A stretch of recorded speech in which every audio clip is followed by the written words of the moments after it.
Hello guys, ఈరోజు tricep rope extension ఉంటుంది కదా, దీన్ని కరెక్ట్ ఫామ్ని ఎట్లా చేయాలో చూపిస్తా. ఇప్పుడు బిగినర్స్ అందరు చేసే మిస్టేక్ ఏంటంటే, ఇట్లా ఉంది కదా, దీన్ని ఇలా పట్టుకుంటారు, దీనికి రోప్కి దగ్గర నిలబడతారు. ఓకే, ఇలా నిలబడి స్ట్రేట్గా నిలబడతారు, ఇట్లా నిలబడేసి ఇట్లా చేస్తారు.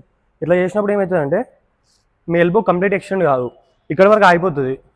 మనకి ట్రైసెప్ లాంగ్ హెడ్ టార్గెట్ కావాలంటే ఎల్బో కంప్లీట్ ఎక్స్టెండ్ కావాలి, అప్పుడే మనకి ఎక్కువ ప్రెషర్ పడుతుంది ఇక్కడ. ఓకేనా, అయితే ఇట్లా ఉండాలి నార్మల్గా, లైట్ వెనకాల జరగాలి, ఒక 2 స్టెప్స్ వెనకాలకి.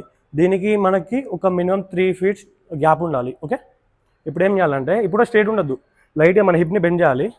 బెండ్ చేసి ఇట్లా ఇది పొజిషన్, ఈ పొజిషన్ నుండి మళ్ళీ ఇట్లా మొత్తం వంగద్దు, నార్మల్గా కంఫర్టబుల్ ఉండాలి. లెగ్స్ మళ్ళీ కొంతమంది దూరం పెట్టు, దగ్గరికి పెట్టు, ఇట్లా నిలబడు అట్లా చెప్తారు, అవన్నీ పట్టించుకోకరి. మీకు ఎట్లా కంఫర్టబుల్ ఉంటే అట్లా నిలబడరు. నార్మల్ ఇట్లా స్ట్రేట్, నార్మల్ ఎప్పుడు ఎట్లా నిలబడతామో అట్లా నిలబడేసి లైట్గా బెండ్ అయ్యి, ఓకే, స్ట్రెచ్. ఇట్లా అయితే ఏమవుతుందంటే మనకి ఎల్బో ఉంది కదా, ఈ హ్యాండ్ ఇక్కడ తలగదు, మన లెగ్స్కి తలగదు, కంప్లీట్ ఎక్స్టెండ్ అయిపోతుంది. చూడుర్రి, ఇక్కడ వరకు వచ్చింది, ఇట్లా కంప్లీట్ ఎక్స్టెండ్ అవుతుంది. ఇప్పుడు ఏమవుతుందంటే మన లాంగ్ హెడ్ మొత్తం ట్రైన్ అవుతుంది కంప్లీట్గా. చూడుర్రి,